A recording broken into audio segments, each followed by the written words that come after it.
Oliver जिरोन अपने रजाकार साथियों के साथ ये कचरे के ढेर को साफ कर रहे हैं। ये रियासत वर्जीनिया के शहर फेयरफैक्स में वाक़ है। Jennifer Bombardier George mason university की स्टूडेंट है।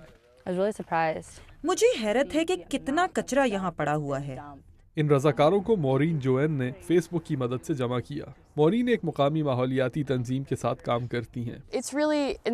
किसी भी मकामी कम्युनिटी के साथ काम करने का मजा ही कुछ और है, क्योंकि आप बड़ी तब्दीलियाँ ला सकते हैं। फिलिप लतासा उन लोगों से बहुत नाराज हैं जो यहाँ कचरा फेंकते हैं। ये एक गैर जिम्मेदाराना हरकत है कि आप अपने मसाइल किसी और के गले में डालकर चले जाएं। उन्हें उम्मीद है कि इस सफाई की वजह से लोग इस मसले पर तवज्जो देंगे।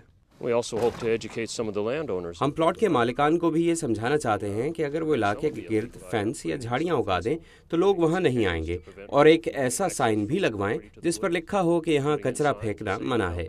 इस वीडियो में दिखाया गया है कि जो कचरा यहाँ से जमा हुआ उससे ओलिवर जिरोन ने 8 के नमूने भी तैयार किए।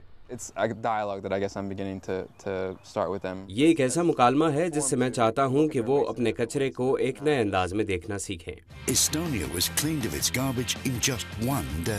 सन 2008 में एस्टोनिया में 50,000 रजाकारों ने पूरे मुल्क को 5 घंटे में साफ कर दिया था। एस्टोनिया के बाद ये एक ऐसी मुहिम बन गई जो 85 ममालिक में फैली और इसे वर्ल्ड क्लीन अप 2012 का नाम दिया गया। डैन डिएज ने फिलीपींस में क्लीन अप की एक टीम शुरू की थी।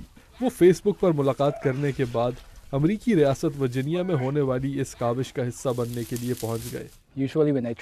जब हम सफ़र करते हैं तो हम टूरिस्ट नहीं बल्कि उस इलाके की कम्युनिटी के एक फ़र्द की तरह रहते हैं। जैसे जैसे ये तंजीम दुनिया भर में फैलती जा रही है, सारी दुनिया में इसके दोस्तों में भी इजाफा हो रहा है। फायजा अल मसरी के साथ अब्दुल अजीज़ खान, उर्दू VOA।